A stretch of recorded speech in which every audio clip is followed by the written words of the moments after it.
بسم الله الرحمن الرحیم. السلام علیکم ورحمت الله وبرکاته.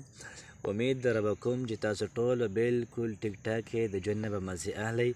الله پاک هم خوشحاله ساته. نن چې کومه وظیفه ده، د وظیفو په دنیا کې ډېره زیاته بهترینه وظیفه ده، او تاسو یقین وکئ چې دا وظیفه ما کله په کتاب کې وکتله، نو زه دومره ډېر زیات خوشحاله شوم چې الله پاک شکر دی چې دومره د امید څه نه څه رڼاګانې ښکاري. دومره څه شته چې موږ څه نه څه وظایف وکړو او په هغې باندې خپل رب دا راضي کړو.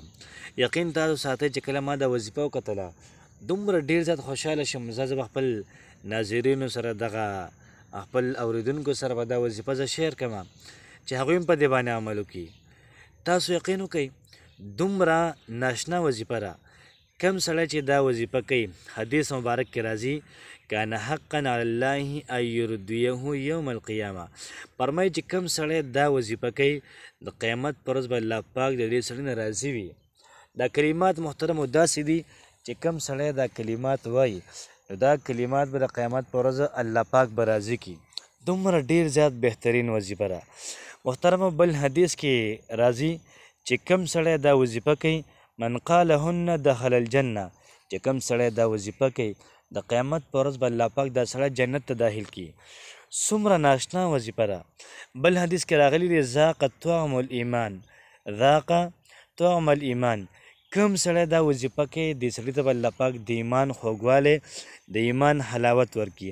محترم وظیفه یوه ده، پیدې پکې درې دي. یوه پیدا پکې سره الله پاک به زما او ستا نه قیامت په ورځ راځي. نو کوشش وکئ او تاسو سوچ هم وکئ چې الله پاک زما او ستا نه راځي، نور ما ورته څه غواړو. چې کله الله پاک راضي شو، الله پاک به هغه څه ما ورته راکوي که نه چې کوم څه زما او ستا خوښ دي. دویمه پیدا پکې دا ویلی شي چې کوم سړی دا وظیفه کوي، الله پاک به یې جنت ته داخلوي. نو ما ورته خو دا غواړم چې ما ورته جنت ته داخل شو که نه. او دغه شان درېیمه پیدا پکې دا ده، د ایمان چې کومه مزه ده، د ایمان چې کوم خوند دی، کوم طعم دی، الله پاک به انسان ته ورکوي. نو راځو ځو د وظیفې طرف ته چې دا وظیفه به موږ کله کوو، څونه به یې کوو. فرمایي چې رضیت بالله ربا وبالاسلام دینا وبمحمد صلی الله علیه وآله وسلم نبیا. رضیت بالله ربا وبالاسلام دینا وبمحمد صلی الله علیه وآله وسلم نبیا.